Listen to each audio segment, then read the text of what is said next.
Hi, I'm Leigh Bardugo. I am the author of the Shadow and Bone trilogy, the Six of Crows duology, the King of Scars duology, Language of Thorns, and now Ninth House.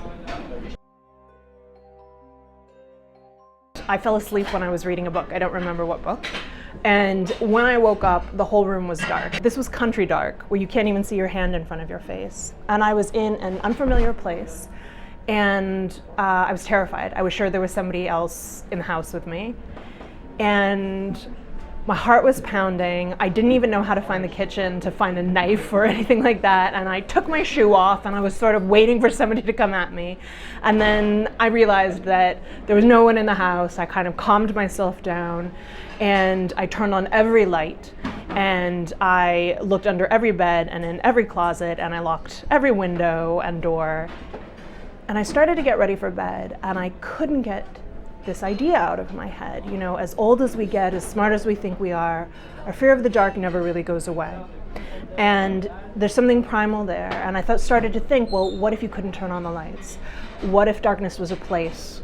And what if you had to enter that place, cross that place? What would the monsters there look like? Where would they have come from? How would you fight them? Why would you enter this place in the first?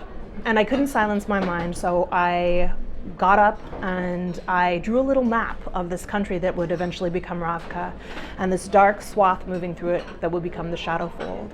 And that's really where Shadow and Bone began. Well, if you're going to create a dark territory, then you need to know where that dark territory came from. And the Darkling was the natural evolution of that. And he was sort of the heir to all of the antagonists I had loved when I was growing up, like Stephen King's Flag and Jareth from Labyrinth, and anybody you weren't supposed to root for, I tended to root for. I'm always torn on this one because on the one hand, I would love to be a heartrender because one, I look great in red, and two, I love the idea of just being able to have that control. Like if you were stuck in a bad situation, you could just say, go to sleep, and then you could run away. But I think at heart, I'm a fabricator. I like to be in my workshop, left alone, doing my work, far from the battle. I think there's a little bit of me in all of them. I think I'm Nina on my good days. I think I'm Kaz on my bad days. I think there's a lot of me in Wylan, actually, in the way that he doubts himself and carries that with him. I think Jenya is always going to be a very special character to me. I loved writing her and bringing her to life. And I have to say, too, I really loved writing Zoya in King of Scars. She was sort of a surprise to me how much I enjoyed writing her POV and how much I enjoyed letting a woman be ruthless. I think his greatest strength is his optimism. Nikolai has never met a problem that he doesn't think he could best. And to a certain extent, that's true. And King of Scars is really about him encountering a problem he can't best for the first time. I think his greatest weakness is that he, despite his tremendous confidence, I think he doubts that people will love or accept his flaws as much as they're willing to accept the perfect prince. He has honed himself to be this incredible person who can manage anything and take care of everybody else, but he is carrying this terrible wound inside of him, and he really believes it will be rejected. I always think about is Dune by Frank Herbert.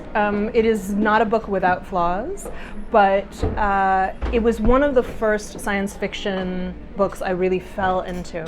And I remember feeling such a sense of sadness when I finished it because I was so deeply engaged in the story. And I think I also, as a teenager, needed to live in a world and experience a world where there were more important things than being cute or being popular. And science fiction and fantasy gave me worlds where it was important to be prepared, to be clever, to be thoughtful, to be wise, to be dangerous. And I think growing up, I desperately needed that. I think it would be Howl from Howl's Moving Castle. It's one of my favorite books. I think he would drive me nuts, so a day would be a perfect amount of time to spend with him, but boy, would it be a glorious day. It still doesn't quite feel real to me.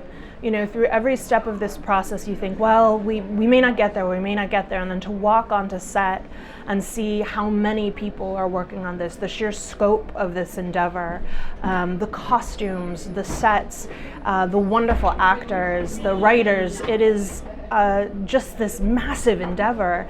And I just feel so lucky because so few authors, I think on some level, even if we tell ourselves not to dream of that kind of thing happening, we can't help it.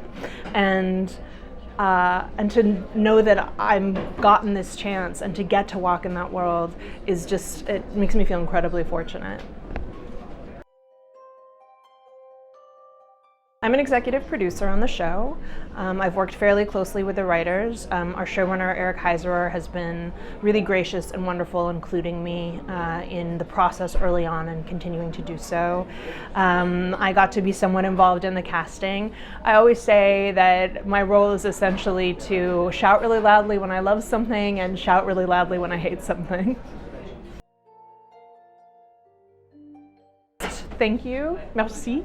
I'm so grateful, I'm so thrilled that French readers have embraced these characters and found their way into the Grishaverse, and I'm glad my story came to you, and I wish I could meet every single one of you and say thank you.